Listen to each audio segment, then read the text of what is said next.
Bismillahirrahmanirrahim. Assalamu alaikum beta. Hope you all are doing great. So in today's class we are going to solve the past paper of 2018. Let us start from the very first question. First question कह रहा है कि in a circuit 2 ampere current, हमारे पास current है 2 ampere है, okay, is drawn from a battery in 10 minutes. 10 minutes तक ये 2 ampere current आपका ड्रॉ होता है एक बैटरी से।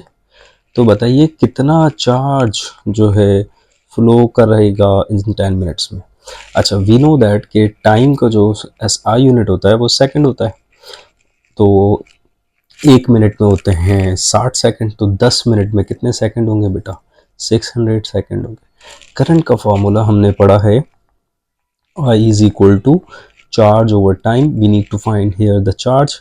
तो टाइम डिवाइड कर रहा है, वहाँ जाके मल्टीप्लाई करेगा, तो I T is equal to Q. I आपके पास है 2, टाइम हमने पता किया है 600 सेकंड, तो 2 मल्टीप्लाई बाय 600 बेटा इट इज 1200। तो आपके पास जो चार्ज होगा विच इज 1200 कूलम। अच्छा, यहाँ पर ये आंसर शुड बी करेक्ट। यहाँ पर एक बात समझना बड़ा ज़रूरी है हमारे लिए कि आपने कन्वर्ट किया टाइम को जब जाके आपका राइट आंसर आया, अदरवाइज आपका करेक्ट आंसर नहीं आता। आप बेसिकली क्या करते हैं, अगर 2 को 10 से मल्टीप्लाई करेंगे, आपके पास 20 भी गिवन है, आप 20 पे टिक करेंगे, this should be wrong. So whenever you are solving a problem, एक बात समझना बहुत ज़्यादा ज़रूरी है, that is to convert the units into the SI unit. Okay, second, if a car collides with the housefly, what will be the magnitude of the force experienced by the housefly? देखो बेटा, हमें पता है according to Newton's third law कि every action there is an equal and opposite reaction। तो एक force जो आप एक बॉडी एक फोर्स लगा रही है सेकंड बॉडी के ऊपर, सेकंड बॉडी भी सेम मैग्नीट्यूड की फोर्स लगाएगी but in the opposite direction.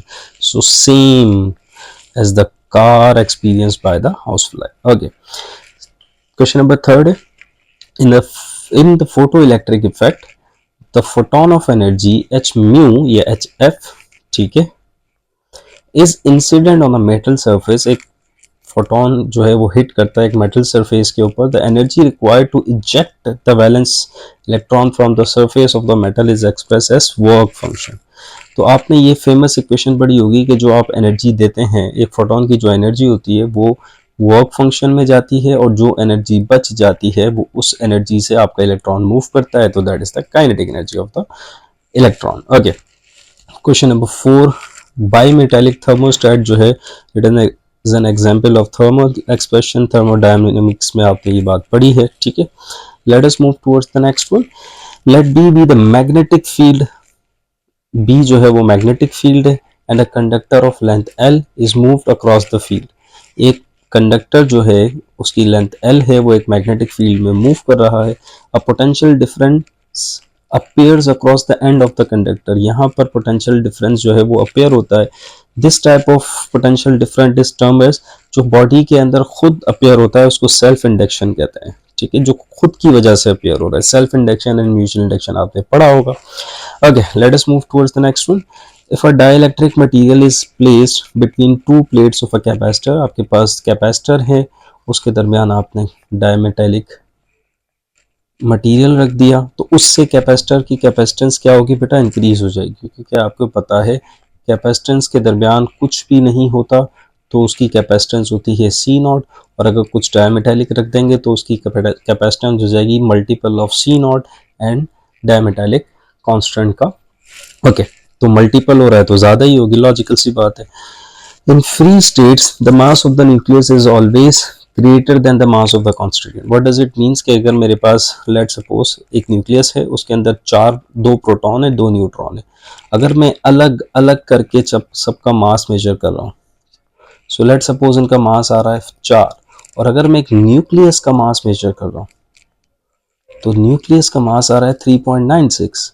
तो सवाल ये पैदा हो रहा है कि ये जो 0.04 मास है ये कहाँ गया? It is converted into the binding energy, क्योंकि प्रोटॉन और प्रोटॉन रिपेल कर रहे हैं, तो कुछ एनर्जी जो चाहिए ना जो इनको जो है वो बांध के रखे, so that energy is known as binding energy. So mass is converted into the energy. Einstein की जो एक फेमस इक्वेशन थी वो यहाँ प्रूव होती है। Hoping that you understand the point. ये नंबर्स मैंने बस समझाने के लिए लिए, these are not the exact numbers. Okay, a solar day is the time interval between two successive appearance of the sun over it. Okay, the time that is referred to the rotation of the earth around its axis. एक पूरा earth rotation complete करता है तो बेटा उसको length of the day कहते हैं, we know that.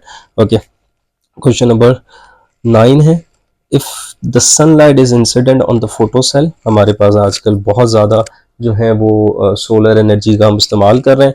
ठीक है, हर घर के ऊपर एक सोलर प्लेट लगी हुई है. The number of electron emitted from the surface of the cell increases with the increase of light intensity. क्यों? क्योंकि लाइट की इंटेंसिटी जितनी ज़्यादा उतने ज़्यादा आपके फोटॉन्स होंगे. तो इंटेंसिटी जो है वो डायरेक्टली प्रोपोर्शनल होती है नंबर ऑफ फोटॉन्स के. तो जाहिर सी बात है जितने ज़्यादा नंबर ऑफ फोटॉन्स होंगे उतने ज़्यादा इलेक्ट्रॉन को वो हिट करेंगे, उतने ज़्यादा इलेक्ट्रॉन इमिट करेंगे फ्रॉम द सेल. ठीक है, okay. In electronic circuit a PN junction diode is used to convert AC current into direct current. हमें पता है कि डायोड जो है वो AC को DC में कन्वर्ट करता है और इस पूरे प्रोसेस को बेटा हम रेक्टिफिकेशन कहते हैं. Half wave rectification, full wave rectification आपने पढ़ी होगी. Okay, let us move towards the next one, the process in which light bends around an obstacle. Light जो है वो एक ऑब्स्टिकल के अराउंड बेंड करती है. This is a definition of diffraction of light. अच्छा, डायफ्रेक्शन को रिफ्रैक्शन को आप अलग अलग करके समझें. ठीक है, let us move towards the next one. Let X be a radioactive element having N not nuclei. Okay, the time required to decay this element to 1/2. कितने टाइम में आधी हो जाते हैं ये जो रेडियोएक्टिव न्यूक्लियाई. ये लेट सपोज 100 से 50 होने में जो टाइम लगेगा it should be the half life. ठीक है, नेक्स्ट वन की तरफ चलते हैं. एक इलेक्ट्रॉन है and its anti particle that is proton. तो एक इलेक्ट्रॉन है, एक आपके पास पॉजिट्रॉन है. Come close enough to each other, they completely convert into radiation energy in the form of photons. जब ये बहुत ज़्यादा करीब आ जाते हैं तो ये कन्वर्ट हो जाते हैं इनटू द एनर्जी. इस प्रोसेस को कहते हैं annihilation of matter. Okay, let us move towards the next one, 14. There are different types of waves that exist in this universe. We know that बहुत सारी तरह की waves हमारी यूनिवर्स में exist करती हैं.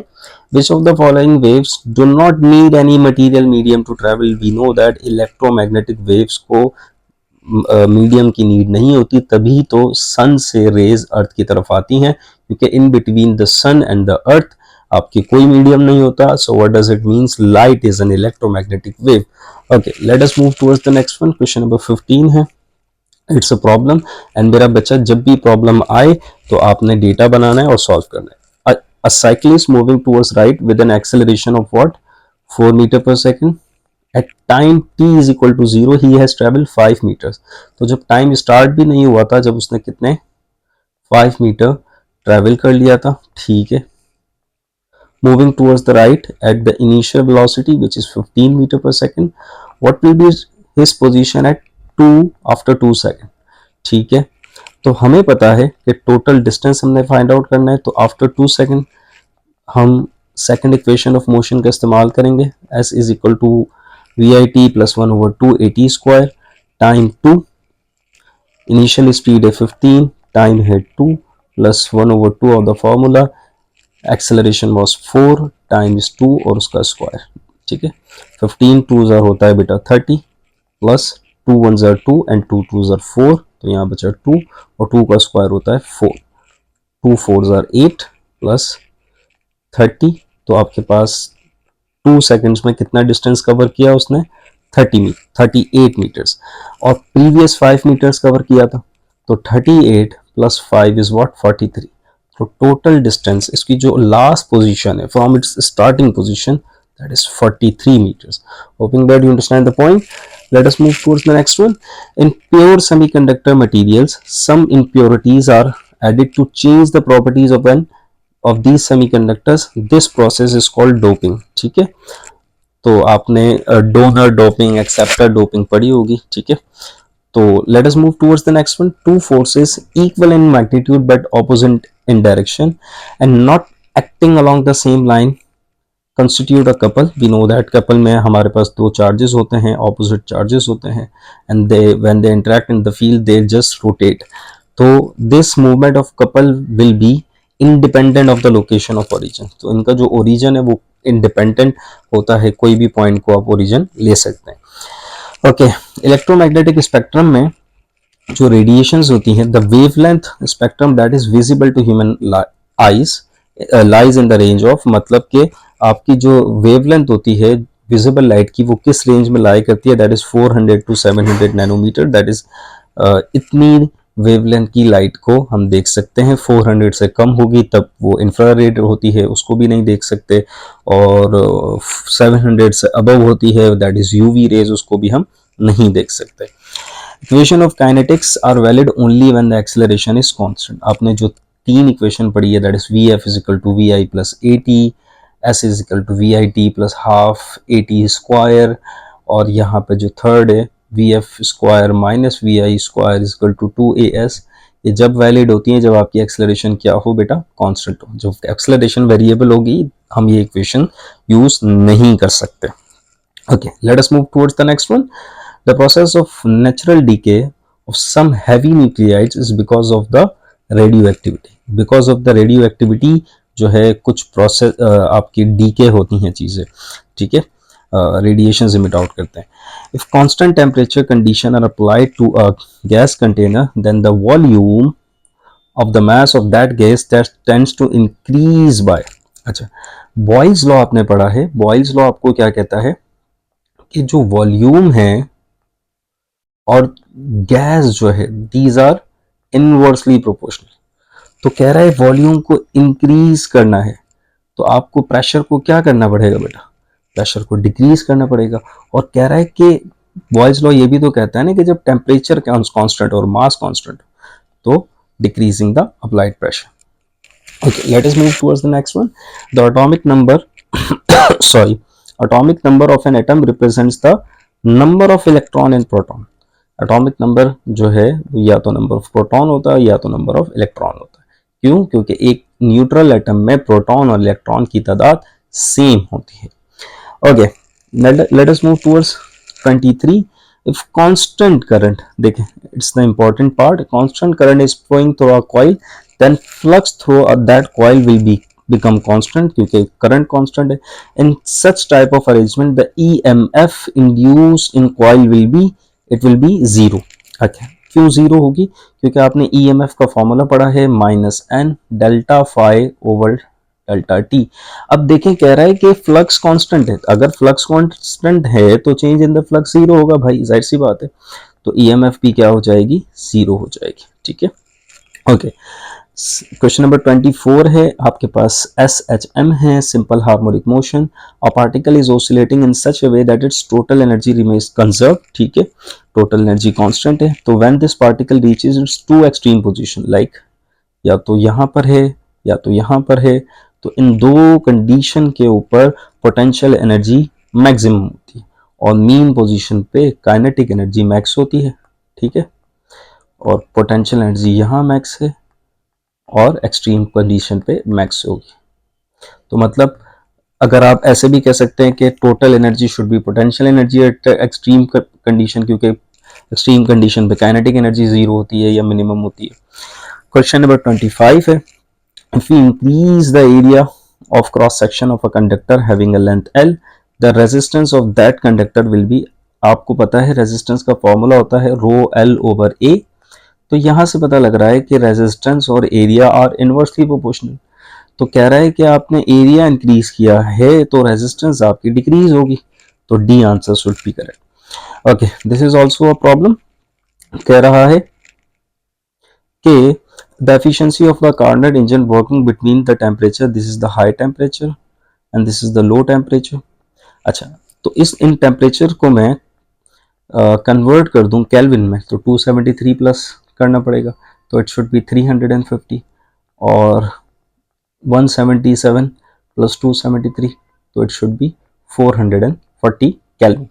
अच्छा, एफिशिएंसी परसेंटेज का जो फॉर्मूला होता है 1 minus t c over t h multiply by 100।